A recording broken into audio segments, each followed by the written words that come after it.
नमस्ते, जय हिंद साथियों। आप तमाम दोस्तों का आपके अपने यूट्यूब चैनल सक्सेस प्लेटफॉर्म 2591 पे स्वागत है। दोस्तों, इस वीडियो में हम आरबीडी के सेट नंबर 14 को डिस्कस करने वाले हैं, जिसके अंतर्गत आपके जीके और जीएस के प्रश्न को यहाँ पे सॉल्व किया जाएगा। इससे पूर्व हम लोगों ने कल जो कि आज वीडियो पब्लिश हुआ था, कल नाइट में सेट नंबर 13 को डिस्कस किया गया था। साथियों, यहाँ पे 1 से लेकर 13 तक के सेट को डिस्कस किया गया है और वीडियो अपलोड कर दिया गया है। अगर आप इस चैनल से पहली बार जुड़े हैं तो चैनल को सब्सक्राइब करेंगे, वीडियो को लाइक करेंगे और अधिक से अधिक शेयर करेंगे। इस सेट प्रैक्टिस के अंतर्गत हमने कुछ रणनीति तैयार की थी, जो रणनीति आपको पिछले वीडियो में डिस्कस कर दिया गया है। तो बार बार उस रणनीति को नहीं डिस्कस करेंगे, इससे आपका टाइम अधिक कंज्यूम होगा। तो अगर आपने उस वीडियो को मिस किया है तो उस वीडियो को देख लीजिएगा। प्लेलिस्ट में आपको सारे वीडियो एक साथ देखने को मिल जाएंगे। तो चलिए शुरुआत करते हैं इस वीडियो की। साथियों, यहाँ का अगर जितने भी सेट साथियों इस प्लेटफॉर्म के माध्यम से आपको बनाए जाएंगे, पूरे वीडियो को देखिएगा। कोई भी वीडियो लेसन को अनकम्प्लीट नहीं छोड़ेंगे। उससे क्या होगी, हो सकता है कि वही प्रश्न आपके एग्जामिनेशन में पूछ दिए जाए। तो ऐसा पछतावा ना रहे आपको, आप यहाँ से सारे प्रश्न को प्रैक्टिस करेंगे और देखिएगा, यकीन मानिए आपका बहुत ही अच्छा रिजल्ट आएगा, क्योंकि यहाँ पे बहुत सारे प्रैक्टिस सेट कराए जाएंगे। तो चलिए बिना एक पल की देरी किए हुए सीधे बढ़ते हैं प्रश्नों की तरफ। पहला प्रश्न है, भारतीय संविधान के अनुच्छेद यानी कि आर्टिकल डैश में उल्लिखित है कि इस राष्ट्रपति एंग्लो इंडियन समुदाय के 2 सदस्य को लोकसभा में नाम निर्देशित कर सकते हैं। पूछा गया है साथियों कि भारतीय संविधान के किस अनुच्छेद में, किस आर्टिकल में ऐसा उल्लेख किया गया है कि राष्ट्रपति यानी कि हमारे प्रेसिडेंट जो है वह एंग्लो इंडियन समुदाय के वह 2 सदस्यों को लोकसभा में नाम निर्देशित कर सकते हैं, अपॉइंट कर सकते हैं, नियुक्त कर सकते हैं, चयनित कर सकते हैं। ठीक है, यदि समुदाय का प्रतिनिधित्व पर्याप्त नहीं हो, यानी कि समुदाय का प्रतिनिधित्व वह कम रहा हो, पर्याप्त नहीं हो रहा है, इस स्थिति में साथियों 2 एंग्लो इंडियन के सदस्य को राष्ट्रपति के द्वारा चयनित किया जाएगा, नियुक्त किया जाएगा। तो ऐसा किस आर्टिकल के तहत किया गया है, इतना ही साथियों आपसे प्रश्न पूछा जा रहा था। तो इसका आंसर हो जाएगा ऑप्शन नंबर डी, आर्टिकल 331। यह आर्टिकल 331 के माध्यम से है, जब समुदाय में प्रतिनिधित्व की कमी होगी तो राष्ट्रपति के द्वारा इसी अनुच्छेद 331 के माध्यम से 2 एंग्लो इंडियन को, यानी कि राष्ट्रपति के द्वारा 2 एंग्लो इंडियन सदस्य को मनोनीत किया जाएगा। और यह आर्टिकल आपका 333, यह राज्यपाल इस माध्यम से अनुच्छेद 333 के माध्यम से राज्यपाल है जो ठीक है, एक एंग्लो इंडियन के सदस्य की नियुक्ति वह कम नियुक्ति करता है। कहाँ पे? विधान परिषद में। विधान परिषद में इसी आर्टिकल 333 के माध्यम से राज्यपाल के द्वारा एक एंग्लो इंडियन समुदाय की सदस्य की साथियों नियुक्ति की जा सकती है। अगला प्रश्न है प्रश्न संख्या 2। निम्नलिखित में से किस वर्ष में राष्ट्रीय जूट नीति का सूत्रीकरण किया गया था? साथियों, आप प्रश्न को पूरी बेहतरीन बारीकी तरीके से समझेंगे, क्योंकि मैं इसीलिए धीरे धीरे समझा रहा हूँ, स्लो कर रहा हूँ क्लास को, ताकि सभी को समझ में आए। यह नहीं रह जाए कि आपने जल्दी से कर दिया, कुछ समझ में नहीं आया। तो इत्मीनान से पढ़िएगा, आराम से समझ के हम लोग यहाँ से सेट को कंप्लीट करने वाले हैं। और आपको अगर आंसर पता है तो आप कमेंट कर सकते हैं।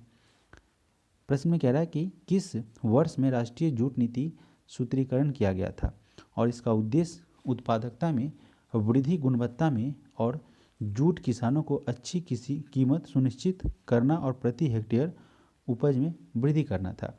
देखिए, यह राष्ट्रीय जूट नीति थी, इसके माध्यम से उत्पादन क्षमता बढ़ाना था, किसान को जो इन्वेस्टमेंट हुआ है यानी कि फसल पे जो लागत हुआ है उसका अच्छा कीमत रिटर्न मिले, गुणवत्ता बेहतर हो। इस संबंध में वह राष्ट्रीय जूट नीति तैयारी की गई थी। और इसे कब लागू किया गया था? 2005 में। ऑप्शन नंबर बी हमारे यहाँ से करेक्ट आंसर बनेगा, इसमें कुछ ज़्यादा खास नहीं है। प्रश्न संख्या 3। पार्टी में गुब्बारे फुलाने के लिए निम्नलिखित में से किस अक्रिय गैस का यूज होता है? तो साथियों, इसमें ऑप्शन नंबर बी हीलियम का यूज होता है, क्योंकि ये क्या होता है, काफ़ी हल्का होता है। ठीक है, यहाँ पे जितने भी दिए गए हैं ऑप्शन, आर्गन, नियॉन, जेनॉन, ये सभी के सभी अक्रिय गैस है। अक्रिय गैस को अगर एग्जामिनेशन में पूछे कि अन्य किस नाम से जानते हैं, तो इसे नोबेल गैस भी कहा गया है। इसे नोबेल गैस के नाम से भी जाना जाता है और यह हीलियम गैस का यूज जो है वह गुब्बारे को फुलाने के लिए होता है। चलिए बढ़ते हैं आगे।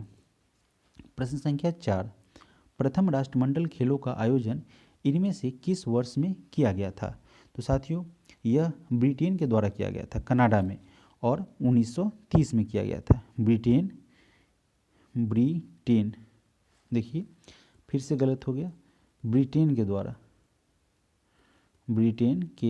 द्वारा कनाडा है ना, कनाडा के हैमिल्टन में किया गया था। अब हम क्या करेंगे, अधिक से अधिक प्रयास करेंगे बोलने का, है ना, लिखने का नहीं, क्योंकि उसमें समय भी बर्बाद होता है, आपका समय वेस्टेज होता है। तो 4 का ऑप्शन नंबर 3 हमारा ऑप्शन नंबर बी 1930 सही हो जाएगा। प्रश्न संख्या 5, निम्नलिखित में से किस महासागर का सबसे गहरा बिंदु जावा गर्त है? देखिए यह जावा गर्त जो है वह हिंद महासागर का, ठीक है, हिंद महासागर का क्या है, सबसे गहरा बिंदु है। ऑप्शन नंबर सी हमारा करेक्ट आंसर हो जाएगा। अगर बोले कि सबसे बड़ा महासागर कौन हो जाएगा, तो प्रशांत महासागर है सबसे बड़ा, अटलांटिक महासागर दूसरा सबसे बड़ा महासागर है, हिंद महासागर आपका तीसरा सबसे बड़ा महासागर है, आर्कटिक महासागर चौथा सबसे बड़ा महासागर है। हम लोगों से प्रश्न साथियों पूछा गया था कि सबसे गहरा बिंदु जावा किस महासागर में है ना, यह जावा गर्त जो है वह किस महासागर में है? तो इसका आंसर हम लोगों ने किया था हिंद महासागर, जो कि सबसे तीसरे नंबर पर बड़ा महासागर में आता है। प्रश्न संख्या 6, भारतीय संविधान के निम्नलिखित में से किस अनुच्छेद किस आर्टिकल के अनुसार देश के नागरिकों को प्राण एवं दैहिक स्वतंत्रता के संरक्षण का अधिकार प्राप्त है? तो यह अधिकार उन्हें जो है वह आपको अनुच्छेद 21 के माध्यम से प्रदान किया गया है, प्राप्त है उन्हें, जो कि दैहिक स्वतंत्रता के संबंधित है। यह ऑप्शन ए में जो दिया हुआ है अनुच्छेद 26, यह जो हमें धार्मिक स्वतंत्रता प्रदान करता है, ठीक है, बोल भी सकते थे लेकिन थोड़ा सा लिख देते हैं। धार्मिक स्वतंत्रता अनुच्छेद 26 के माध्यम से प्राप्त होता है। अनुच्छेद 17 जो है अस्पृश्यता है ना, अभी देखिए लिखने में परेशानी हो जाती है। अनुच्छेद जो है अस्पृश्यता यानी कि छुआछूत, इससे संबंधित जो है अनुच्छेद 17 के माध्यम से जारी किया जाता है, यानी कि यह अधिकार जो है अनुच्छेद 17 छुआछूत के विरुद्ध जो है वह संरक्षण का अधिकार प्रदान करता है। और यह साथियों अनुच्छेद 20 जो है ऑप्शन नंबर सी, तो यह जो है क्या करता है, जब तक किसी भी व्यक्ति पर अगर जुर्म साबित ना हो जाए, जुर्म साबित अगर नहीं हो जाता है तब तक, है ना, जुर्म साबित न हो तब तक आप उसे मुजरिम नहीं करार कर सकते हैं या मुजरिम नहीं कह सकते हैं, तब तक मुजरिम नहीं कह सकते हैं।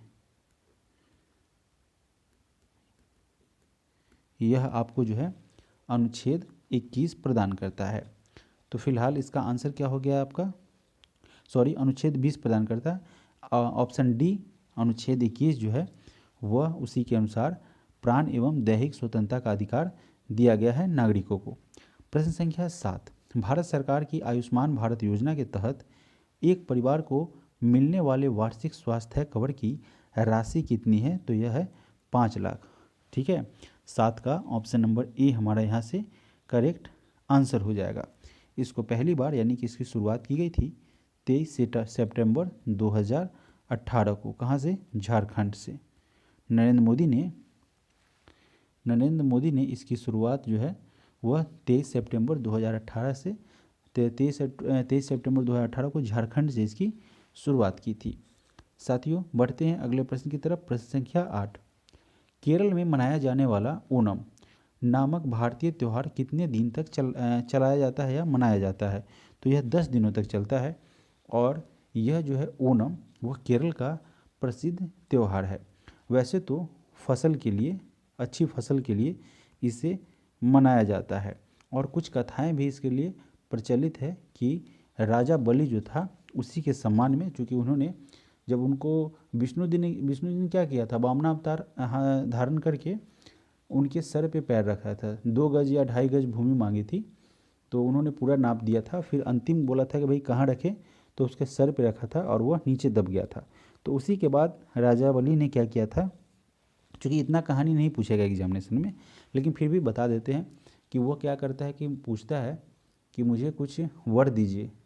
तो विष्णु भगवान तो जाहिर सी बात है दयालु हैं, तो उन्होंने उनको एक आशीर्वाद दिया था कि आप अपनी प्रजा से साल में एक बार मिल सकते हैं। तो वहीं इसी धारणा के हिसाब से साल में एक बार ओणम मनाया जाता है केरल में, और वहाँ जो है महाबली की यानी कि राजा बलि जो है उसके स्वागत में लोग इसे मनाते हैं। और दूसरे कंडीशन में कहा जाता है कि बेहतर फसल के लिए ओणम को मनाया जाता है। चलिए बढ़ते हैं अगले प्रश्न की तरफ। प्रश्न संख्या 9, बनारस के इनमें से किस राजा को 1781 में वारन हेस्टिंग्स के द्वारा गिरफ्तार किया गया था? तो यह गिरफ्तार किया गया था चैत सिंह को, जो कि क्या थे, बनारस के पहले राजा बलवंत सिंह के पुत्र थे। तो हमारा आंसर क्या हो जाएगा, ऑप्शन नंबर बी चैत सिंह। इन्हीं को 1781 में वारन हेस्टिंग्स ने अरेस्ट किया था, और यह जो थे बलवंत सिंह पिता थे और इन्हीं के यह चैत सिंह पुत्र थे। ऑप्शन नंबर बी हमारा यहाँ से करेक्ट आंसर हो जाएगा। प्रश्न संख्या 10, नवंबर 2020 में प्रधानमंत्री नरेंद्र मोदी ने इनमें से किस राज्य में शांति की प्रतिमा यानी कि स्टैच्यू ऑफ पीस का अनावरण किया था? स्टैच्यू ऑफ पीस का अनावरण जो है नरेंद्र मोदी के द्वारा राजस्थान में किया गया था। Option number C. और यह जो है मूर्ति जो है वह विजय वल्लभ सुरीश्वर महाराज की है। विजय वल्लभ सुरीश्वर महाराज की है। सुरीश्वर महाराज की यह मूर्ति है। यह प्रतिमा जो है वह 151 इंच का है और ज़मीन से ऊंचाई की अगर बात करें तो ज़मीन से ऊंचाई इसकी 27 फीट है। यह मूर्ति जो है वह राजस्थान के पाली में स्थित है। राजस्थान के पाली में स्थित है और इस मूर्ति का वजन जो है वह 1300 किलोग्राम है। इतनी थोड़ी सी जानकारी रही इस प्रश्न के संदर्भ में। अगला प्रश्न है प्रश्न संख्या 11, जब रक्त प्रवाह में कैल्शियम की मात्रा अधिक हो जाती है यानी कैल्शियम बढ़ जाता है तो मनुष्यों में निम्नलिखित में से किस ग्रंथि के द्वारा कैल्सिटोनिन हार्मोन का स्राव किया जाता है?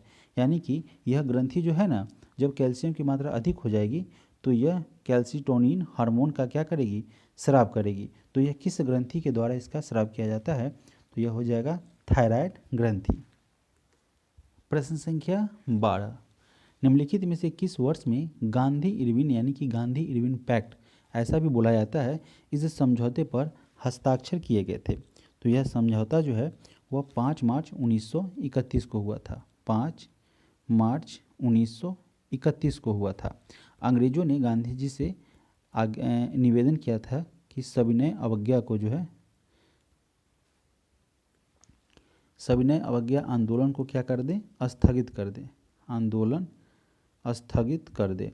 और गांधी जी ने क्या किया था, 11 सूत्री मांग रखा था। ठीक है, कई सारी मांग थी जिसमें था कि जो भी राजनैतिक कैदी है यानी कि जो उसमें गुनहगार नहीं है उनको क्या कर दिया गया, छोड़ दिया जाए।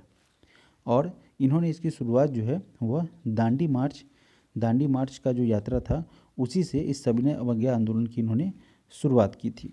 चलिए बढ़ते हैं अगले प्रश्न की तरफ। प्रश्न संख्या 13, निम्नलिखित शख्सियतों में से किसे भारत में पिछड़े वर्गों और जातियों के प्रवक्ता के रूप में वर्णित किया गया है? तो यह हो जाएंगे डॉक्टर बाबा साहेब भीमराव अंबेडकर। बाबा साहेब भीमराव अंबेडकर जो हैं वह संविधान सभा में प्रारूप समिति के अध्यक्ष थे। लिखेंगे नहीं, बोलते हैं। और इनका जन्म जो है वह 14 अप्रैल 1891 को हुआ था। 14 अप्रैल जो है वह 1891 को एमपी के महू में हुआ था, मध्य प्रदेश के महू में इनका जन्म हुआ था। अंबेडकर साहब को 1990 में भारत का सर्वोच्च सम्मान भारत रत्न से सम्मानित किया गया था 1990 में। चलिए बढ़ते हैं अगले प्रश्न की तरफ। अचंत शरत कमल एक भारतीय पेशेवर डैश खिलाड़ी हैं। तो उनका संबंध साथियों टेबल टेनिस से है। वह टेबल टेनिस के एक पेशेवर खिलाड़ी है और तमिलनाडु से बिलोंग करते हैं, तमिलनाडु के रहने वाले हैं। अचंत शरत कमल के द्वारा मेलबर्न राष्ट्रमंडल खेल 2006 में सिंगल मेन कैटेगरी में स्वर्ण पदक जीता गया था। प्रश्न संख्या 15, इंडियन प्रीमियर लीग मैच में 2 मेडन ओवर की गेंदबाजी करने वाला प्रथम गेंदबाज निम्नलिखित में से कौन बना है? तो ऐसा करने वाले मोहम्मद सिराज बन गए हैं। एक ही मैच में उन्होंने अपने 4 ओवर के स्पेल में 2 ओवर मेडन फेंका था। मोहम्मद सिराज आरसीबी फ्रेंचाइजी से खेलते हैं। ऑप्शन नंबर सी हमारा करेक्ट आंसर बनेगा।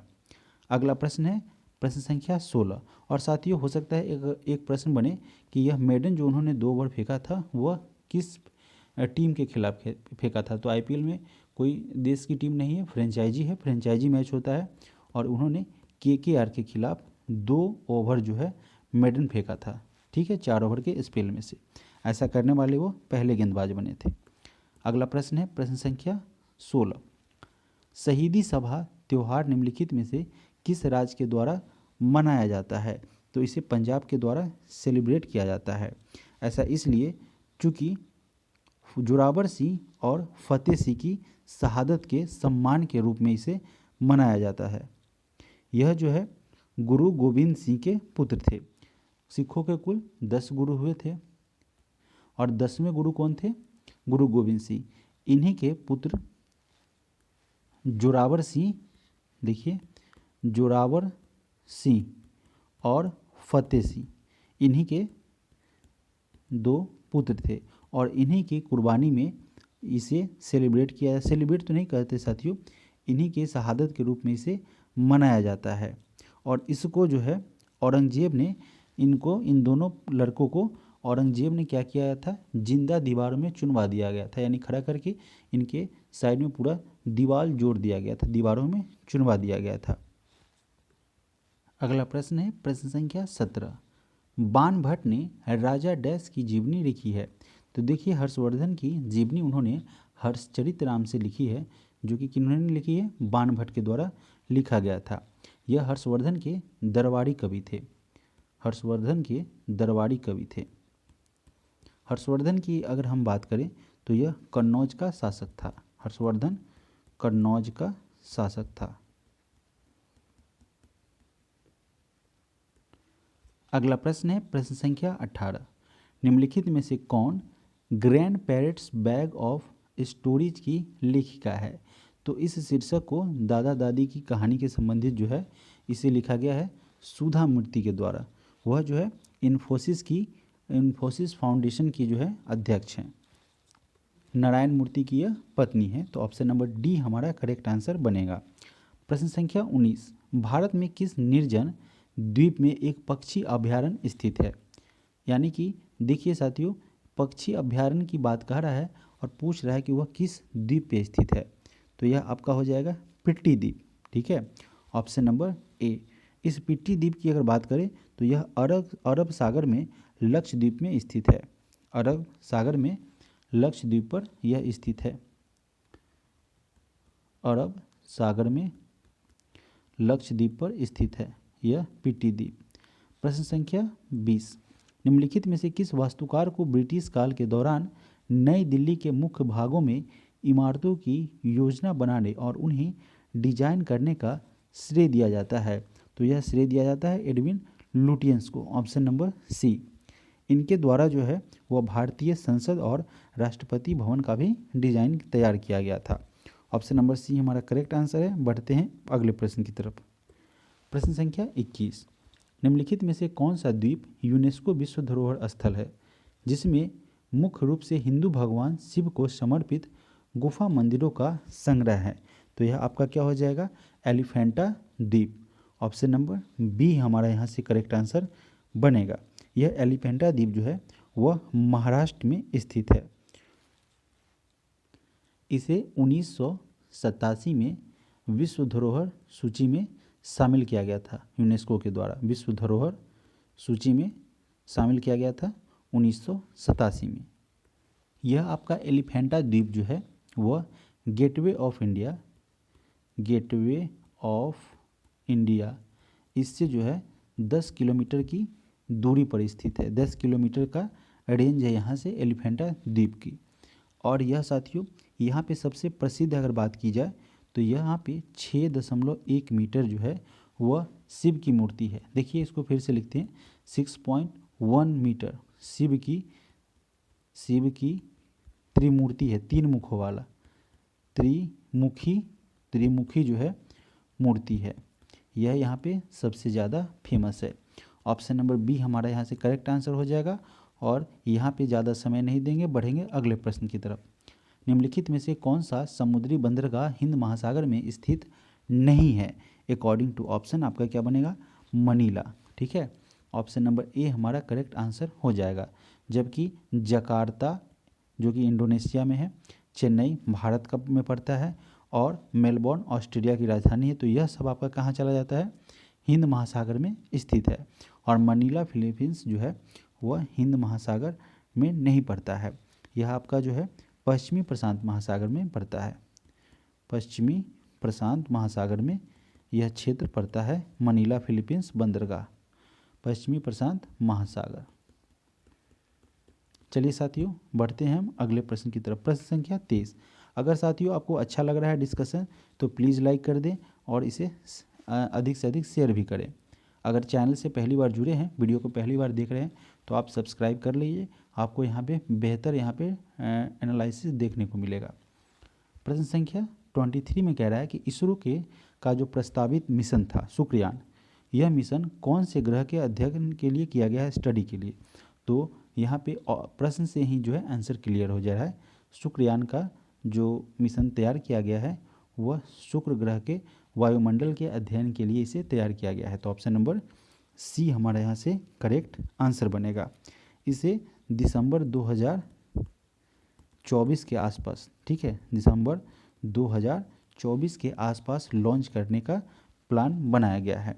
इसरो की अगर बात करें तो इसरो का हेडक्वार्टर आप जानते हैं बेंगलुरु में है। और वर्तमान में इसके अध्यक्ष एस सोमनाथ इसके अध्यक्ष है। के सिवन इसके पूर्व अध्यक्ष थे। अगला प्रश्न है प्रश्न संख्या 24। ओलंपिक रिंग पहली बार सार्वजनिक रूप से डैश में प्रस्तुत किया गया था? इसे पहली बार 1913 में प्रस्तुत किया गया था। इसमें क्या हुआ था? बैकग्राउंड, ठीक है, पृष्ठभूमि बोले तो कभी कभी हिंदी समझ में नहीं आता है। पृष्ठभूमि यानी कि बैकग्राउंड, अगर बैकग्राउंड बोलते हैं तो इजी समझ में आता है। तो बैकग्राउंड क्या होगा? वाइट होगा, ठीक है, बैकग्राउंड उसका क्या होगा? वाइट होगा। और उसमें 5 कलर के एक दूसरे से क्या रहते हैं मैंने इस टाइप का नहीं रहता है, एक दूसरे से रहते हैं, है ना, लिपटे हुए 5 कलर का, जो कि आपका क्या होगा? एक आपका पीला छल्ला होगा, टोटल छल्ला एक दूसरे से लिपटा रहता है, रिंग, है ना। तो एक पीला था, एक काला कलर रहता है, और उसमें एक हरा है, दूसरा आपका लाल हो गया, है ना, 1 2 3 4, और एक कलर आपका नीला रह गया। यह गोल गोल गोल गोल एक दूसरे से क्या रहता है? जुड़ा रहता है। अगला प्रश्न है प्रश्न संख्या 25 नंबर प्रश्न में पूछा गया है कि स्क्रब टाइफस रोग एक प्रकार के डैश के कारण होता है। यह साथियों टाइफस को टाइफाइड समझिए। तो यह जो है वह आपको जीवाणु के कारण फैलता है। Option number B correct answer है, यानी कि इसका कारक जो है वह जीवाणु हो जाए। इस दौरान मरीज को, जो पेशेंट होता है, उसको बहुत तेज़ सर दर्द हो सकता है, बहुत तेज़ बदन दर्द होता है, लगता है कि जैसे पूरे शरीर में ऐंठन है, बहुत तेज़ आपका उसको ज्वाइंट पेन देखने को मिलेगा। अगला प्रश्न है प्रश्न संख्या 26। अकबर के दरबार के नवरत्नों में शामिल महेश दास निम्न में से किस नाम से लोकप्रिय थे? तो वैसे तो वास्तविक नाम उनका महेश दास था, क्योंकि वह बुद्धि में अधिक चतुर थे, इसलिए उन्हें बीरबल भी कहा जाता था। बीरबल, बल के मामले में तो दिमाग शरीर वाला बल नहीं, बुद्धि का बल था उनके पास, तो इनका नाम पड़ा था बीरबल। ऑप्शन नंबर ए हमारा करेक्ट आंसर हो जाएगा। इनका संबंध मध्य प्रदेश के ग्वालियर से था। मध्य प्रदेश के ग्वालियर के ये रहने वाले थे। मध्य प्रदेश के ग्वालियर के यह रहने वाले थे बीरबल। प्रश्न संख्या 27, अल्फ्रेड नोबेल की स्मृति में यानी कि उनकी याद में आर्थिक विज्ञान में 2020 का स्वेरिजेक रिक्सबैंक पुरस्कार संयुक्त रूप से किसे प्रदान किया गया है? यह प्रदान जो है वह आपको रॉबर्ट विल्सन, जिसको आर विल्सन के नाम से जानते हैं, और पॉल और मिलग्रॉम को दिया गया है। तो ऑप्शन में कहाँ पे है देख लीजिए। हाँ, पॉल पहले लिया गया, कोई दिक्कत नहीं, हमें आंसर याद था। पॉल आर मिलग्रॉम और रॉबर्ट वी विल्सन को दिया गया है। दोनों जो है वह अमेरिका से संबंधित हैं और इन्हें यह पुरस्कार प्रदान किया गया है। ऑप्शन नंबर ए हमारा करेक्ट आंसर बनेगा। अगला प्रश्न है प्रश्न संख्या 28, इकोनॉमिक सर्वे ऑफ इंडिया 2019-20 ने डैश के विचार को एक सार्वजनिक हित के रूप में पेश किया है जिसे अधिक उपयोग के साथ बढ़ाया जा सकता है। करंट का यह प्रश्न था, 1920 के संदर्भ में पूछा गया था और यह इकोनॉमिक सर्वे ऑफ इंडिया 2019-20 के द्वारा क्या किया गया था, एक विचार प्रस्तुत किया गया था। वह कौन था? विश्वास। ऑप्शन नंबर ए हमारा यहाँ पे करेक्ट आंसर बनेगा। अगला प्रश्न है प्रश्न संख्या 29, मुगल बादशाह शाह आलम द्वितीय ने किस वर्ष में बंगाल, बिहार और उड़ीसा की दीवानी ईस्ट इंडिया कंपनी को अनुदान के स्वरूप देने का फरमान जारी किया था? तो यह 1765 में उन्होंने, चूँकि 22 अक्टूबर 1764 को बक्सर के युद्ध में, बक्सर का जो युद्ध हुआ था उस युद्ध में इनकी संयुक्त सेना अंग्रेज़ों से हार गई थी। इनका जो संयुक्त सेना था वह अंग्रेज़ों से हार गया था। इसी के कारण जब इलाहाबाद है ना, इसकी संधि जो है आपका 1765 में हुआ था और उसी दौरान जो है यह जो है अंग्रेज़ों को उड़ीसा, बिहार और पश्चिम बंगाल में यानी कि बंगाल की इन तीनों की दीवानी जो है वह अंग्रेज़ों को सौंपी गई थी। एक फरमान जारी किया गया था 1765 में। प्रश्न संख्या 30, निम्नलिखित में से कौन एक पेशेवर बिलियर्ड्स खिलाड़ी है? तो पंकज अडवाणी का संबंध बिलियर्ड से है। ऑप्शन नंबर सी हमारे यहाँ से करेक्ट आंसर बनेगा। वह महाराष्ट्र के पुणे के रहने वाले हैं, वे महाराष्ट्र के पुणे के हैं, महाराष्ट्र के पुणे से इनका संबंध है। उन्होंने कुल 8 बार उन्होंने कुल गोल्ड मेडल जीते हैं। उनके द्वारा 8 बार गोल्ड मेडल जीता गया है। साथ ही साथ कई पुरस्कार यानी कि अवार्डों से उन्हें सम्मानित किया गया है, जैसे कि पद्मश्री, पद्म भूषण और अर्जुन अवार्ड और भी कई अवार्ड हैं, इनसे इन्हें सम्मानित किया जा चुका है। बहुत ही बेहतरीन खिलाड़ी हैं। प्रश्न संख्या 31 नंबर प्रश्न में कह रहा है कि यदि प्रकाश एक दूसरे के सामने रखे गए 2 दर्पणों से परावर्तित हो तो कितने प्रतिबिंब बनेंगे? तो इस दशा में अनंत प्रतिबिंब बनेंगे। अब आपको एक एग्जाम्पल देके समझाते हैं कैसे। जब आप कभी सैलून में गए होंगे तो दोनों साइड मिरर रहता है ना, इधर भी लोग बाल कटवाते रहते हैं या शेविंग करवाते रहते हैं, इस साइड भी, तो दोनों तरफ जो मिरर रहता है ना, इस साइड भी मिरर लगा रहता है और लोग इधर भी बैठे रहते हैं, है ना, और इस साइड भी बैठे रहते हैं।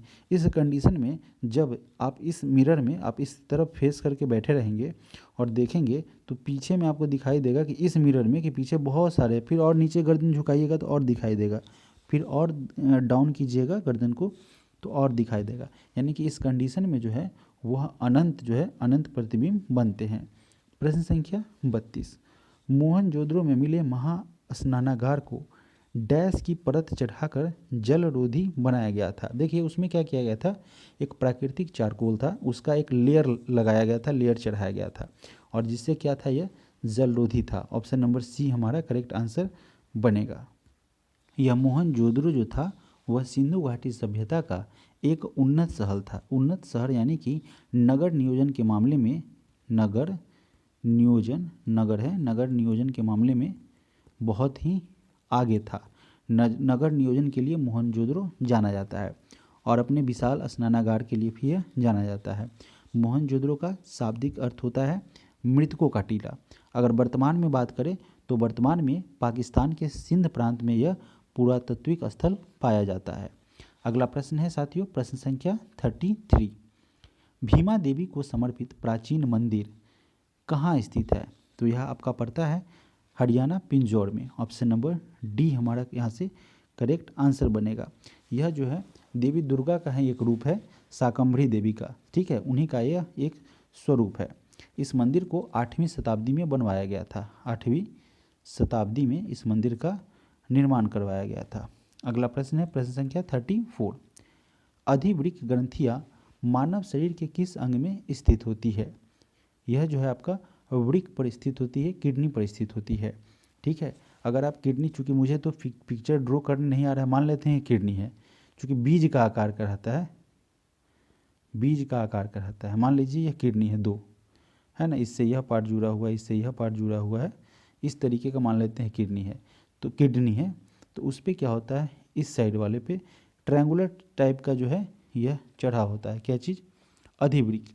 और यहाँ पे जो होता है अर्धचंद्राकार टाइप का चढ़ा होता है, इस टाइप का होता है। और यह जो है किडनी पर ही क्या रहता है, मौजूद रहता है। यह अधिवृक्क ग्रंथि जो है वह सोडियम के मात्रा को कंट्रोल करती है। अगला प्रश्न है प्रश्न संख्या 35।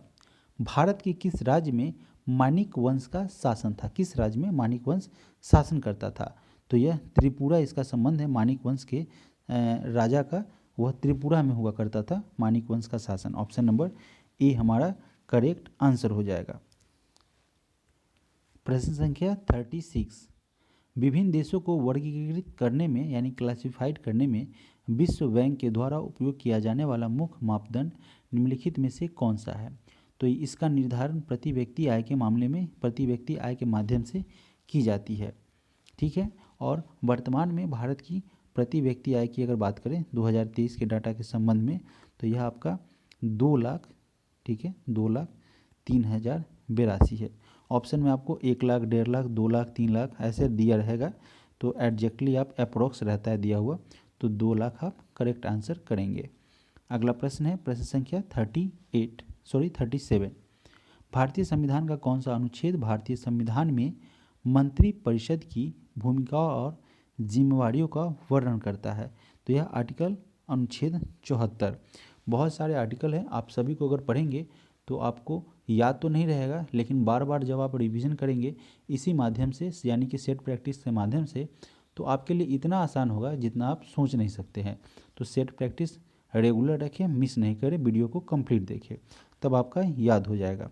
इसी अनुच्छेद, इसी आर्टिकल 74 के माध्यम से भारतीय संविधान जो है वह क्या करता है, भारतीय संसद में मंत्रिपरिषद की भूमिकाओं और जिम्मेवारियों का इसमें वर्णन किया गया है, इसी में उल्लेख किया गया है आर्टिकल 74।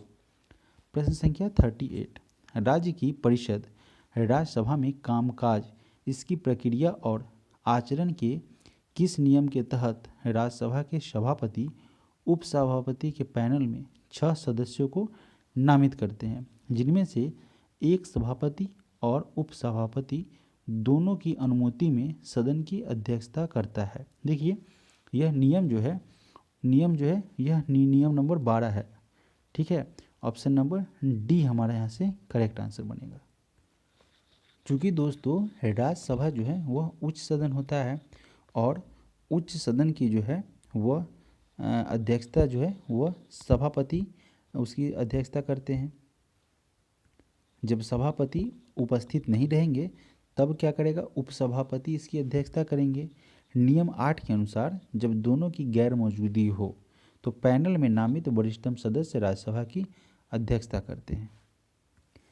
ऑप्शन नंबर क्या बनेगा, ऑप्शन नंबर बी नियम 8, नियम 12 नहीं होगा, नियम 8 के द्वारा जब अध्यक्ष जो है उपसभापति और उपसभापति दोनों गैर मौजूद रहते हैं, यानी कि दोनों एब्सेंट होते हैं, तो नियम 8 के तहत जो है इसकी अध्यक्षता की जाती है। इस समिति में जो भी वरिष्ठतम होते हैं, जो भी सीनियर होते हैं, उन्हीं के द्वारा नियम 8 को फॉलो किया जाता है, इसकी अध्यक्षता की जाती है। इजी रहा, याद भी हो गया होगा। प्रश्न संख्या 39 नंबर प्रश्न में कह रहा है कि कुल भौगोलिक क्षेत्र के प्रतिशत के रूप में वन आच्छादन के संदर्भ में द्विवार्षिक भारत वन स्थिति रिपोर्ट 2019 के अनुसार निम्नलिखित में से कौन सा राज्य भारत के शीर्ष 5 राज्यों में से एक नहीं है? देखिए यह प्रश्न आपको कंफ्यूज करेगा। प्रश्न क्या कह रहा है, जो है मान लीजिए कि उत्तर प्रदेश है, एक एग्जाम्पल, तो इसका जितना एरिया है, मान लीजिए पूरा का पूरा उत्तर प्रदेश है, उसमें कितना प्रतिशत जो है भाग पर वह उत्तर प्रदेश क्या कर रहा है, वन को लगा रखा है, या वन उत्तर प्रदेश के इतने भाग पर है। तो टोटल एरिया के संदर्भ में किसका प्रतिशत हाई है, ऐसा पूछा जा रहा है। ठीक है, वैसे तो सबसे ज़्यादा वन जो है आपको मध्य प्रदेश में देखने को मिलेंगे, सबसे ज़्यादा वन मध्य प्रदेश में। लेकिन ये क्या कह रहा है, अपने कुल एरिया के हिसाब से सबसे ज़्यादा प्रतिशत किसके पास है, और किस इसमें कौन सा जो है इस शीर्ष 5 में जो कि ऑप्शन दिया हुआ है उसमें नहीं आता है। तो देखिए ऑप्शंस को, इसमें जो कुल हिस्सा यानी कि मिजोरम की अगर बात करते हैं, मिजोरम प्रथम स्थान पर है। क्या है मिजोरम की, इसकी गुत्थी को सुलझाते हैं। मिजोरम का कुल 100% जो एरिया होगा उसका अपना 100% होगा, उसमें से 41% भाग पर क्या है, वन है। जो भी स्टूडेंट्स वीडियो को पूरा देख रहे होंगे उनको यह डाटा समझ में आएगा, और जो स्किप करके निकल जाते हैं तो उनको तो फिर क्या ही कहना है। मिजोरम में कुल जो मिजोरम का 100% एरिया होता है या है, उसमें 41% भूभाग पर जो क्या है, वन है। तो सबसे ज़्यादा मिजोरम में है प्रतिशत के हिसाब से, और उसके कुल एरिया के परिप्रेक्ष्य में। फिर अरुणाचल प्रदेश का नंबर आता है। अरुणाचल प्रदेश जो है अपने कुल एरिया का 79.63% पर क्या है, वन है। और आप जानते होंगे, एक अन्य जानकारी देते हैं, चूँकि सबसे कम जनसंख्या गणक 2011 में रिकॉर्ड अरुणाचल प्रदेश में किया गया था। वहाँ पे 17 व्यक्ति प्रति वर्ग किलोमीटर रहते हैं, प्रति वर्ग किलोमीटर रहते हैं। आप सोच भी सकते हैं, चूँकि 79.63% का तो वन ही है, और टोटल जो इसका 100% होगा तो कितना बच गया, अरे उसको 80 मान लीजिए, तो 20% भूभाग है लगभग। ठीक है, 20 दशमलव कुछ है, 20 दशमलव। तो उसके बाद तीसरे नंबर पर है वह मेघालय आता है। मेघालय तीसरे नंबर पर है, और वह अपने 100% में से 76.33% पर क्या करता है, 76.33% पर वन यहाँ पे उसके पास है। इसके बाद आपका मणिपुर का नंबर आता है। मणिपुर की अगर बात कर ले, मणिपुर वह जो है 75.46% पर क्या है, वहाँ पे वन है। और फिर आपका नागालैंड का क्रम आता है। नागालैंड में है 75.31% पर वन। तो यह साथियों एक सही सीक्वेंस में नहीं लिखे हैं, सबका अलग अलग बता दिए हैं। और इसमें अगर आप ऑप्शन को देखेंगे तो कौन सा ऑप्शन नहीं आता है, तो यहाँ पे मध्य प्रदेश का जिक्र नहीं है। ठीक है, मध्य प्रदेश का जिक्र नहीं, तो ऑप्शन नंबर ए हमारा करेक्ट आंसर हो जाएगा। वैसे अगर कुल जो है वन आवरण की अगर बात करें तो सबसे ज़्यादा मध्य प्रदेश में है। अगला प्रश्न है प्रश्न संख्या 40। केंद्रीय स्वास्थ्य मंत्रालय के द्वारा राष्ट्रीय सहायक प्रजनन प्रौद्योगिकी और सरोगेसी बोर्ड की विशेषज्ञ सदस्य के रूप में किसे नियुक्त किया गया है, तो इस पद पर जो है डॉक्टर आर.जी. पटेल को नियुक्त किया गया है। सीधा सा प्रश्न है, कुछ खास नहीं है। अगला प्रश्न है प्रश्न संख्या 41। विश्व ऑटिज्म जागरूकता दिवस हर साल किस दिन मनाया जाता है, तो इसे प्रत्येक साल 2 अप्रैल को मनाया जाता है। ऑटिज्म की अगर बात करें तो जितने भी दिव्यांग है, विकलांग अब नहीं कहना है, क्योंकि गवर्नमेंट ने बोला है कि भाई उनको विकलांग नहीं कह सकते हैं, आप उन्हें दिव्यांग कहिए। तो दिव्यांग से यानी दिव्यांगता से किसी भी कारण से अशक्त है, पीड़ित है, उनके बारे में क्या करना है, उनको सुविधा प्रदान करना है, उनके बारे में लोगों को क्या करना है, जागरूक करना है। प्रश्न संख्या 42। किसी कारण से जो है शारीरिक कमी के कारण, किसी कारण से वह अपंग हो गए। ठीक है, ऐसा कह सकते हैं। प्रश्न संख्या 42। तेलंगाना सरकार के नगरपालिका प्रशासन और शहरी विकास मंत्रालय ने हैदराबाद और उसके आसपास कितने जल निकायों के कायाकल्प और विकास के लिए कार्यक्रम शुरू किए हैं, तो कुल मिला के 50। ठीक है, 50 जो है तेलंगाना सरकार के द्वारा जो है कुल विकास, तेलंगाना सरकार के नगरपालिका प्रशासन और विभाग है उनके द्वारा कुल 50 जल निकाय के कायाकल्प के लिए, उसके बेहतरी के लिए, उसको ठीक करने के लिए एक क्या किया गया है, प्रोजेक्ट स्टार्ट किया गया है। सीधा सा प्रश्न है, कुछ खास नहीं है, एनालिसिस नहीं कर सकते इसमें कुछ ज़्यादा। प्रश्न संख्या 43। नासा के मून टू मार्स प्रोग्राम के पहले प्रमुख के रूप में किसे नियुक्त किया गया है, तो इस पद पर जो है अमित क्षत्रिय को नियुक्त किया गया है। नासा के अपने नए मून है, उसका नया मिशन है मून टू मार्स प्रोग्राम, और इसमें अमित क्षत्रिय जो कि क्या है, अमेरिकी सॉफ्टवेयर और रोबोटिक्स इंजीनियर है, और उन्हें जो है इस पद पर क्या किया गया है, इनमें नासा के मून टू मार्स प्रोग्राम में एक प्रमुख के रूप में इनका चयन किया गया है। प्रश्न संख्या 44, वार्षिक भारतीय श्रीलंका द्विपक्षीय समुद्री अभ्यास, जो कि यहाँ पे दिखने में लग रहा है SL फॉर श्रीलंका और इंडिया IN एक्सरसाइज 2023 का कौन सा संस्करण कोलंबो श्रीलंका में आयोजित किया गया है। सबसे पहली बात तो प्रश्न से हमें क्या क्या पता चल रहा है, आंसर को छोड़िए। जो भारत और श्रीलंका के बीच जो द्विपक्षीय समुद्री अभ्यास थी उसका नाम था स्लीनेक्स, ठीक है, पहली बात यहाँ से क्लियर हो गया, एक पॉइंट। दूसरा 2023, ठीक है, और इसका संस्करण कहाँ हुआ था, कोलंबो में हुआ था। 2023 संस्करण का आयोजन कहाँ हुआ था, कोलंबो में हुआ था, कोलंबो श्रीलंका में पड़ता है। इतना हमें पता चल गया, इतना पॉइंट। अगर हमें आंसर नहीं पता है फिर भी, अब क्या कह रहा है कि यह कौन सा संस्करण था जो 2023 में हुआ था, तो यह आपका संस्करण था 10वां संस्करण, ठीक है। प्रश्न से अगर आप आंसर भी नहीं पता है साथियों, अगर अभ्यास करते हैं तो देखिए प्रश्न में ही आपका 2-3 पॉइंट आंसर पता चल जा रहा है, यानी कि अलग अलग पॉइंट। अगला प्रश्न है प्रश्न संख्या 45, दूसरी G20 tourism working group TWG है ना, टूरिज्म वर्किंग ग्रुप, इसकी बैठक किस शहर में शुरू की गई है।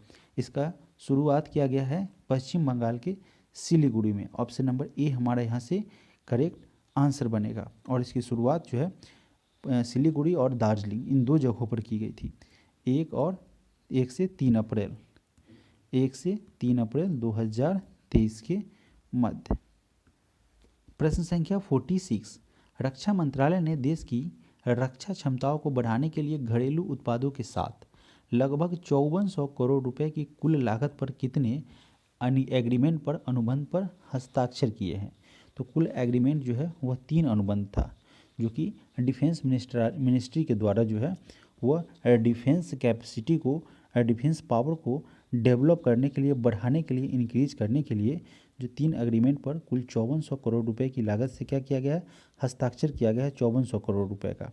अगला प्रश्न है प्रश्न संख्या 47, नई दिल्ली में दीनदयाल उपाध्याय ग्रामीण कौशल योजना, इसके तहत कैप्टिव एम्प्लॉयर्स नामक एक अनूठी पहल किसने शुरू की है। तो यह पहल शुरू किया गया है गिरिराज सिंह के द्वारा, ठीक है, केंद्रीय ग्रामीण विकास मंत्री हैं गिरिराज सिंह। नई दिल्ली में इन्होंने दीनदयाल उपाध्याय ग्रामीण कौशल योजना की शुरुआत की है। प्रश्न संख्या 48, solar energy corporation of India CSECI, ठीक है ना, इसका पूर्ण नाम है solar energy corporation of India, ठीक है। इसको dash central public sector enterprises का दर्जा दिया गया है। तो इन्हें जो है दर्जा प्राप्त हुआ है किसका, नवरत्न का या महारत्न का। जाहिर सी बात है नवरत्न का मिनी कैटेगरी में दर्जा दिया गया है, ठीक है। ऑप्शन नंबर बी हमारा यहाँ से करेक्ट आंसर हो जाएगा। नवरत्न मिनी कैटेगरी में इन्हें प्रथम स्थान का दर्जा दिया गया है। अगला प्रश्न है प्रश्न संख्या 49 नंबर प्रश्न कह रहा है कि 10 दिवसीय सांस्कृतिक उत्सव सौराष्ट्र तमिल संगम किस राज्य में शुरू हुआ है। तो इसे गुजरात में शुरू किया गया है। ऑप्शन नंबर सी हमारा यहाँ से करेक्ट आंसर हो जाएगा, और गुजरात के गुजरात के सोमनाथ में इसकी शुरुआत की गई है। अगला प्रश्न है प्रश्न संख्या 50 नंबर प्रश्न में कह रहा है कि कम्बम पनीर थ्राचाई, जिसे कम्बम अंगूर के नाम से जाना जाता है, और इसे भौगोलिक संकेतक GI टैग प्रदान किया गया है, GI टैग मिला है। तो कुंबुम अंगूर यानी कि कम्बम अंगूर किस राज्य का अंगूर है। तो यह तमिलनाडु का है, ठीक है। ऑप्शन नंबर बी हमारा यहाँ से करेक्ट आंसर बनेगा।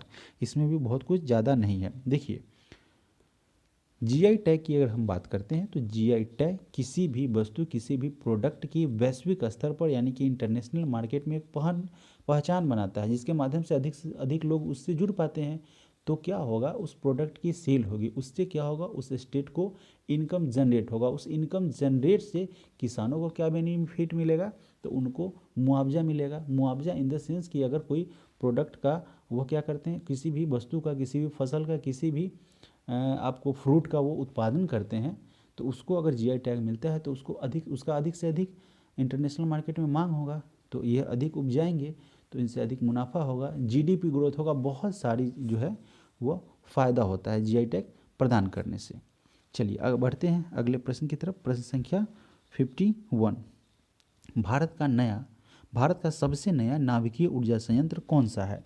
सबसे नया जो न्यूएस्ट है वह कूडनकुलम है, ऑप्शन नंबर सी। यह कूडनकुलम तमिलनाडु के यह जो है भारत का सबसे जो है न्यूनतम नाभिकीय ऊर्जा संयंत्र है, जो कि कहाँ है? तमिलनाडु में स्थित है। अगला प्रश्न है प्रश्न संख्या 52, और इसे जो है वह रूस की सहायता से डेवलप किया गया है। प्रश्न संख्या 52, मीथेन का प्रतीक क्या है? CH4 या CH2? क्या है इसका? CH4 ऑफ कोर्स जो है CH4 हो जाएगा, जो कि आपका ऑप्शन नंबर डी दिया हुआ है। अगला प्रश्न है प्रश्न संख्या 53। प्रश्न संख्या 53 में कह रहा है कि केल्विन पैमाने पर पानी का हिमांक क्या होता है? हिमांक का मतलब क्या होना? जमना, है ना। तो केल्विन के स्तर पर हिमांक इसका हो जाता है option number D 273.15 kelvin, option number D. प्रश्न संख्या 54, कोशिका की खोज किसने की थी? तो सबसे पहले रॉबर्ट हुक के द्वारा खोज की गई थी, तो वह कौन था? मृत कोशिका था, मृत कोशिका था। रॉबर्ट हुक के द्वारा इसकी खोज की गई थी। लेकिन ल्यूवेनहॉक था, ल्यूवेनहॉक, उसने क्या किया था? जीवित कोशिका की खोज की थी। ठीक है, जीवित कोशिका की। अगर प्रश्न आपसे सीधे से पूछे कि कोशिका की खोज सबसे पहले किसने की थी, तो रॉबर्ट हुक का नंबर आएगा। अगर कहानी में अगर ट्विस्ट आ जाए, यानी कि क्वेश्चन में ट्विस्ट आए कि जीवित कोशिका की खोज किसके द्वारा की गई थी, तो आपका आंसर हो जाएगा ल्यूवेनहॉक। अगला प्रश्न संख्या 55, निम्न में से किस अंग की व्याधियों के लिए, यानी किस अंग की व्याधि यानी कि रोग कहते हैं ना, मुश्किल है, तो व्याधि के लिए निदान के लिए EEG यानी कि इलेक्ट्रोएन्सेफलोग्राम परीक्षण किया जाता है। तो यह मस्तिष्क से संबंधित जो है वह बीमारी, यानी कि उसके पता लगाने के लिए इस टेस्ट को किया जाता है। अगला प्रश्न है प्रश्न संख्या 56, फास्फोरस की परमाणुकता यानी कि एटोमिसिटी क्या होती है? इसकी एटोमिसिटी जो है वह चतुष्परमाणुक होती है, tetra atomic. Option number B हमारे यहाँ से करेक्ट आंसर बनेगा। अगर बात करें तो फास्फोरस को P से डिनोट करते हैं और इसका परमाणु संख्या 15 होता है। प्रश्न संख्या 57, श्वास नली इनमें से किस मानव तंत्र का भाग है? श्वास नली की अगर बात करेंगे तो वह आपका श्वसन तंत्र का भाग होता है। ठीक है, इसी के माध्यम से क्या होता है? वायु शरीर के अंदर फेफड़ों तक जाती है, मस्तिष्क तक जाती है। ठीक है, अगर थोड़ा देर के लिए भी, कुछ सेकंड के लिए भी, नैनो सेकंड नहीं, लगभग सेकंड ही कह सकते हैं, अगर मस्तिष्क को ऑक्सीजन न मिले तो क्या होता है? इंसान डेड हो जाता है। प्रश्न संख्या 58, निम्नलिखित में से कौन सी ग्रंथि इंसुलिन हार्मोन का उत्पादन करती है? तो यह अग्नाशय के द्वारा किया जाता है, और अग्नाशय में क्या होता है? एक बीटा कोशिका होता है, बीटा कोशिका, इसी के द्वारा इंसुलिन का क्या किया जाता है?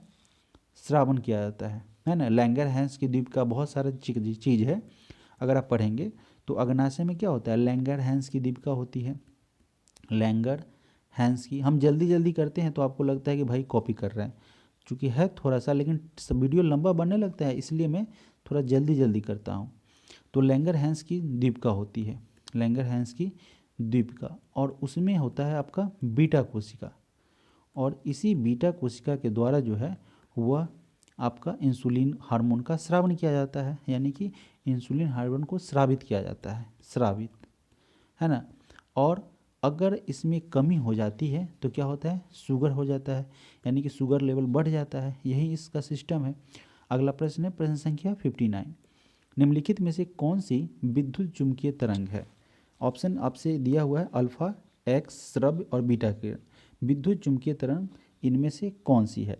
तो यह आपका हो जाएगा एक्स किरण, ऑप्शन नंबर सी। इसमें भी बहुत सारा कुछ बात नहीं, अगर बनाए तो लंबा वीडियो बनेगा। बढ़ते हैं अगले प्रश्न की तरफ। प्रश्न संख्या 60, दमा यानी कि अस्थमा मानव शरीर के डैश का विकार है। अगर साथियों जिसको आप देखे होइएगा दमा होगा तो वो क्या होगा, जोर जोर से सांस लेगा, उसको श्वास जो है ऑक्सीजन सही तरीके से पूर्ति नहीं हो पाती। होता क्या है कि जो श्वास नली होती है उसका भाग क्या होता है, उसमें बलगम हो जाता है, कफ जमा हो जाता है, जिसके कारण से श्वास नली अवरुद्ध होता है, श्वास लेने में उसको दिक्कत होती है। तो आप सुनते होइएगा कि दम फूलने से मर गए, उसको सांस ही नहीं लेने में बन रहा है, ऑक्सीजन सही से जा ही नहीं रहा है, सप्लाई नहीं हो रहा है। तो यह स्वतंत्र श्वसन तंत्र को जो है क्या करता है, प्रभावित करता है। इसी का यह विकार होता है, इसी का एक रोग होता है। फेफड़ा को सही मात्रा में ऑक्सीजन पूर्ति नहीं हो पाती है। अगला प्रश्न है प्रश्न संख्या 61। लाई डिटेक्टर उपकरण को डैश के रूप में जाना जाता है, डैश के रूप में प्रयोग किया जाता है। ठीक है, यानी कि इसको अन्य किस नाम से भी जाना जाता है, ऐसा आप कह सकते हैं। तो इसे जो है पॉलीग्राफ के नाम से जाना जाता है, पॉलीग्राफ के रूप में इसे लाई डिटेक्टर को जाना जाता है। और इसका प्रयोग, इसका यूज जो है झूठ को पकड़ने के लिए होता है, झूठ पकड़ने के लिए, झूठ पकड़ने के लिए इंटेलिजेंस विभाग में इसका यूज किया जाता है। अगला प्रश्न है प्रश्न संख्या, अब देखिए इस यहीं पे आपका डिटेल्स दे रखा है, बहुत ही अच्छा है, यहीं पे डिटेल्स दे रखा है कि पॉलीग्राफ टेस्ट को लाई डिटेक्टर टेस्ट कहते हैं और इसका प्रयोग झूठ पकड़ने के लिए किया जाता है। सिस्मोग्राफ के द्वारा क्या किया जाता है, भूकंप को मापा जाता है ना, भूकंपीय तरंगों का पता लगाया जाता है, रिकॉर्ड किया जाता है कितना रिएक्टर स्केल पर क्या आया था, भूकंप का कितना था, 7.4, 2.1, 3 पॉइंट क्या था तीव्रता। जबकि बैरोग्राफ क्या करता है, वायुमंडलीय दाब को मापता है।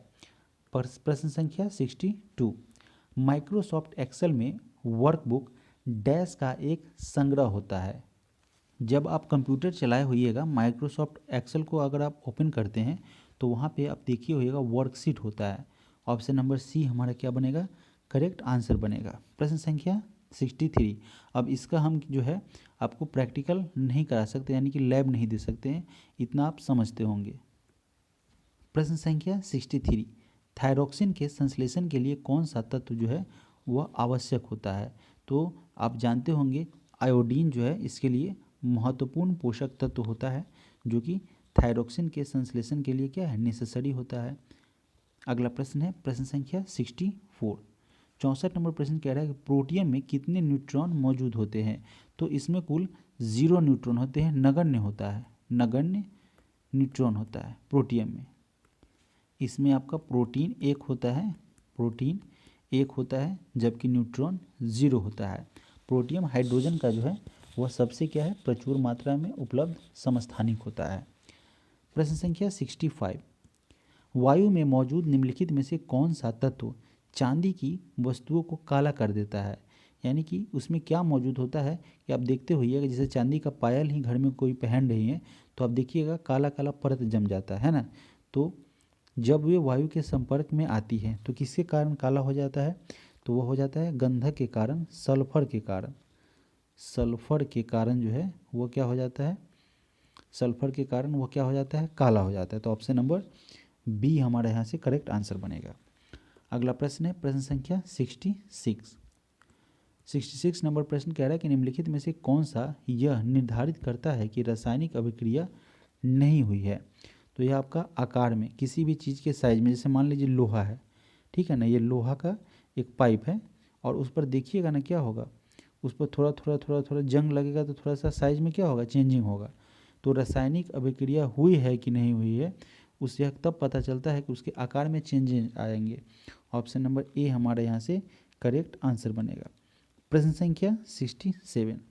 परमाणु ऊर्जा अधिनियम डैश नाभिकीय शक्ति उत्पादन के निजी नियंत्रण को प्रतिबंधित करता है। यह आपका परमाणु ऊर्जा अधिनियम जो है 1962 नाभिकीय शक्ति उत्पादन निजी नियंत्रण को क्या करता है, निषेध करता है। निषेध, प्रतिबंधित का मतलब क्या होता है, निषेध, निषेध यानी कि प्रतिबंधित, बैन भी कह सकते हैं। तो बैन अलग जगहों पर इसका यूज किया जाता है, इसे निषेध कहेंगे। तो इसका आंसर क्या हो जाएगा, ऑप्शन नंबर सी 1962। अगला प्रश्न है प्रश्न संख्या 68। निम्न में से कौन सा एक कंप्यूटर के संदर्भ में आउटपुट डिवाइस है। अब देखिए आउटपुट की अगर बात करें तो इनपुट आउटपुट इतना आपको समझ में आता है।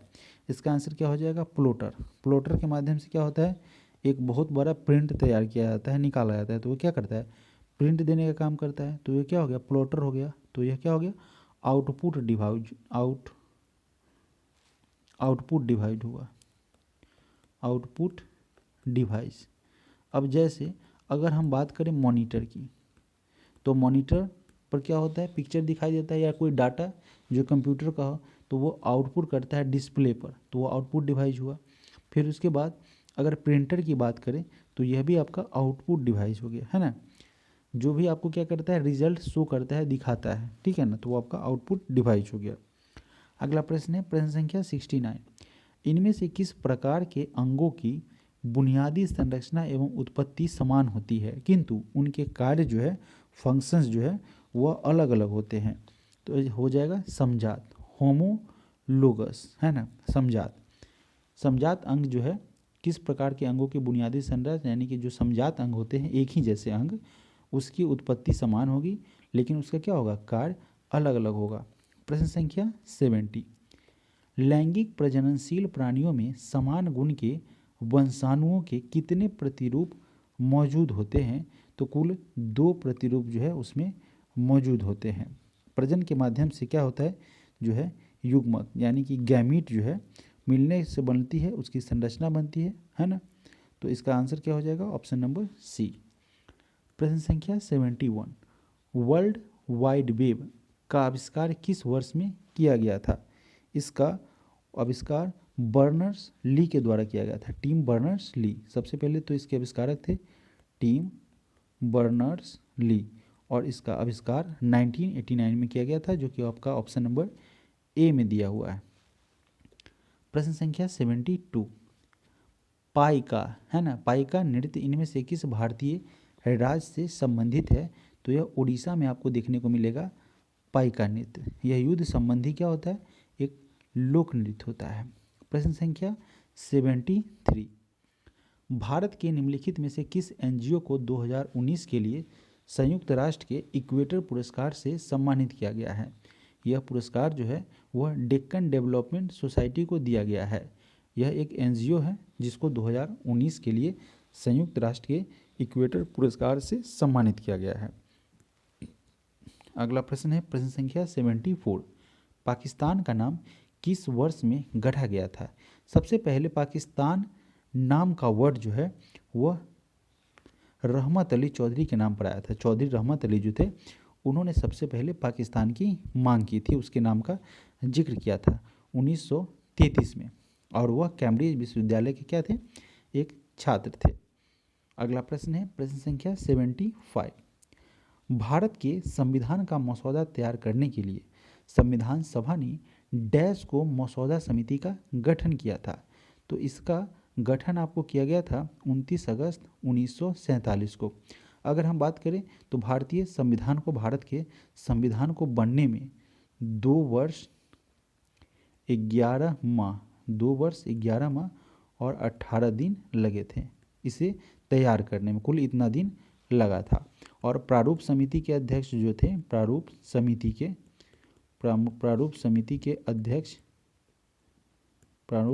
के अध्यक्ष थे अंबेडकर साहब। ठीक है, चलिए बढ़ते हैं अगले प्रश्न की तरफ। प्रश्न संख्या 76 नंबर प्रश्न में पूछा गया कि महात्मा गांधी ने किस पुस्तक में लिखा है कि भारत में ब्रिटिश शासन भारतीयों के द्वारा किए गए विस्तारित सहयोग का परिणाम था। उन्होंने इसका जिक्र जो है वह हिंद स्वराज में किया है। इनकी पुस्तक है महात्मा गांधी की पुस्तक हिंद स्वराज, और उसमें भारत में ब्रिटिश शासन भारतीय के द्वारा किए गए विस्तारित सहयोग का ही परिणाम था, उन्होंने ऐसा जिक्र किया है। प्रश्न संख्या 77, दिसंबर 2020 तक प्राप्त जानकारी के अनुसार केंद्रीय मंत्रिमंडल में संसदीय मामलों के केंद्रीय मंत्री कौन थे। तो उस समय जो थे वह प्रहलाद जोशी थे। संसदीय मामलों के केंद्रीय मंत्री जो है वह प्रहलाद जोशी थे, और यह क्या था, इनका निर्वाचन क्षेत्र कर्नाटक था। भारतीय जनता पार्टी से इनका संबंध था। अगला प्रश्न है प्रश्न संख्या 78, निम्नलिखित में से कौन सा रोग विषाणु जनित नहीं है। डेंगू, बुखार, जुकाम और एड्स, यह सब बीमारी जो है वह विषाणु से फैलती है, और हैजा जो है वह दूषित पानी से, दूषित जल से अथवा दूषित पानी से यह फैलता है। प्रश्न संख्या 79, 1946 में ब्रिटिश सरकार के द्वारा एक कैबिनेट मिशन भारत भेजा गया था, जिसमें कितने सदस्य शामिल थे? तो इसमें कुल जो है वह 3 सदस्य थे। 3 सदस्य का यह शिष्टमंडल था और कैबिनेट मिशन की घोषणा आपका 19 फरवरी 1946 को किया गया था। 19 फरवरी 1946 को लॉर्ड पैथिक लॉरेंस के द्वारा किया गया था। 24 मार्च 1946 को 24 मार्च 1946 को जो है यह दिल्ली पहुंचा था, दिल्ली पहुंचा था। प्रश्न संख्या 80 नंबर प्रश्न में कह रहा है कि गुजरात से अरुणाचल प्रदेश के समय में कितने घंटे का अंतराल है? तो 2 घंटे का इसके बीच में है गैपिंग है। आपका अरुणाचल प्रदेश है वो पूर्वोत्तर क्षेत्र पड़ता है, इसी कारण जो है चूँकि सूर्य पूरब से निकलता है और सबसे ज़्यादा यानी कि सबसे पहले सूरज जो है अरुणाचल प्रदेश में निकलता है। अरुणाचल प्रदेश को सूर्य का नगर भी कहा जाता है। अगला प्रश्न है प्रश्न संख्या 81 नंबर प्रश्न में पूछा गया कि भारतीय संविधान के संबंध में इनमें से कौन सा कथन सत्य है? राइट स्टेटमेंट हमें बताना है। अब देखिए, मौलिक अधिकार नैतिक एवं राजनीतिक संस्तुतियाँ हैं, लेकिन नीति निर्देशक तत्व तो विधिक संस्तुतियाँ है। ऑप्शन बी को पढ़िए। मौलिक अधिकार न्याय संगत होते हैं जबकि राज्य के नीति निर्देशक तत्व गैर न्याय संगत होते हैं। यही सही है आपका option number B. Option C को भी एक बार पढ़ लेते हैं, ये तो आपका गलत है। मौलिक अधिकार सामाजिक और आर्थिक लोकतंत्र की स्थापना करते हैं, ठीक है, जबकि नीति निर्देशक तत्व राजनीतिक लोकतंत्र की स्थापना करते हैं। आपको सही आंसर ढूंढना था, ऑप्शन नंबर बी हमारा क्या है करेक्ट आंसर हो जाएगा। अगर हम बात करें मौलिक अधिकार की, तो मौलिक अधिकार का जो है वह जिक्र भाग 3 के अंतर्गत, भाग राइटिंग पर नहीं ध्यान देना है, भाग 3 के अंतर्गत अनुच्छेद जो है वह 12 से 35 तक के मध्य किया गया है। 12 से 35 तक के मध्य इसका फंडामेंटल राइट का जिक्र किया गया है, जबकि भाग 4 में जो है आर्टिकल 36 से 51 तक नीति निर्देशक तत्व का जिक्र किया गया है। मौलिक अधिकार यूनाइटेड स्टेट ऑफ अमेरिका के संविधान से लिया गया है, जबकि आपका नीति निर्देशक तत्व जो है वह आयरलैंड के संविधान से लिया गया है। प्रश्न संख्या 82 आरबीआई के द्वारा आवासीय वित्त प्रतिभूतिकरण बाजार के विकास हेतु गठित समिति के अध्यक्ष कौन थे? तो उस समय हर्षवर्धन हुआ करते थे। आरबीआई के द्वारा आवासीय वित्त प्राधिकरण बाजार के विकास हेतु गठित समिति के अध्यक्ष जो है वह हर्षवर्धन है। ऑप्शन नंबर डी हमारे यहाँ से करेक्ट आंसर बनेगा अभी वर्तमान में भी। अगला प्रश्न है प्रश्न संख्या 83 इंटरनेट में डैश का उपयोग किया जाता है? तो इसमें जो है इंटरनेट के क्षेत्र में वो पॉकेट स्विचिंग का यूज किया जाता है, packet switching. Option number A यहाँ से करेक्ट आंसर हो जाएगा। इंटरनेट में पैकेट स्विचिंग जो है वो क्यों किया जाता है? एक डिजिटल नेटवर्किंग संचार विधि है जिसमें जो डाटा जो प्रेषित किया जाता है उनको उनके उपयुक्त आकार के ब्लॉक के एक समूह को बांट करके भेजा जाता है इसी स्विच मोड से, जिसे पैकेट कहते हैं। अगला प्रश्न है प्रश्न संख्या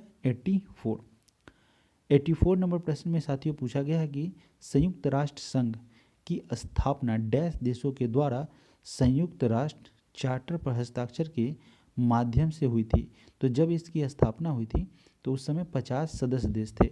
वर्तमान में इसमें सदस्य देशों की संख्या आपका 193 हो गया है। इसके हेडक्वार्टर की अगर बात करें तो यह आपका हेडक्वार्टर न्यूयॉर्क में पड़ता है। इसका संयुक्त राष्ट्र का न्यूयॉर्क जो कि कहाँ है? यूनाइटेड स्टेट ऑफ अमेरिका में है।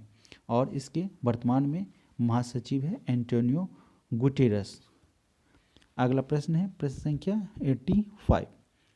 85 नंबर जो कि इस सेट नंबर 14 का अंतिम प्रश्न है। भीमबेटका की गुफाओं की खोज कब हुई थी?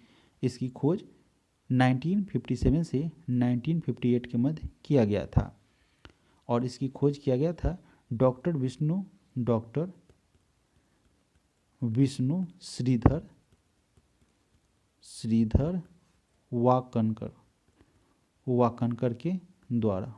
के द्वारा इसकी खोज की गई थी। साथियों इस तरीके से सेट नंबर 14 आपका क्या हो गया, कंप्लीट हो गया, है ना।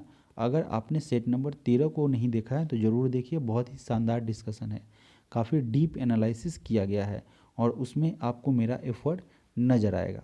और अभी जितने भी सेट चलेंगे आप कोई भी सेट को मिस नहीं करेंगे, सब में आपको डीप एनालिसिस और रियल, आपका कोई किताबी भाषा का यूज़ नहीं किया जाएगा। जो मेरे पास नॉलेज है वही मैं आपके साथ शेयर कर रहा हूँ, कुछ मैं एक्स्ट्रा बनाने की या कुछ एक्स्ट्रा आपको परोसने की कोशिश नहीं कर रहा हूँ। जो मैंने पढ़ा है, जो मैं पढ़ रहा हूँ, जो स्टडी है मेरे पास, जो नॉलेज है वही आपको शेयर कर रहा हूँ। बस मेरा इतना ही सा फंडा है, इतना ही सा ऑब्जेक्ट है। और बेहतर की बेहतर जो है वह यह संभावना है, आपसे उपेक्षा है, अपेक्षा कह सकते हैं, उपेक्षा नहीं, कि आप एक रिजल्ट यहाँ से इस माध्यम से अगर आप सुनिश्चित करते हैं, उससे आपका भविष्य उज्जवल है और मुझे आप लोगों का प्यार मिलता है, यही मेरे लिए सबसे बड़ी बात है। तो इसी के साथ आप सभी लोगों का धन्यवाद। ज़रूर जुड़े रहें इस चैनल के माध्यम से, और पहली बार अगर पहली बार आप जुड़े हैं तो इस चैनल को सब्सक्राइब करें, वीडियो को अधिक से अधिक शेयर करें, लाइक करें, और किसी भी तरीके का सजेशन हो तो रिस्पेक्टफुल कमेंट आप कर सकते हैं। Thank you so much.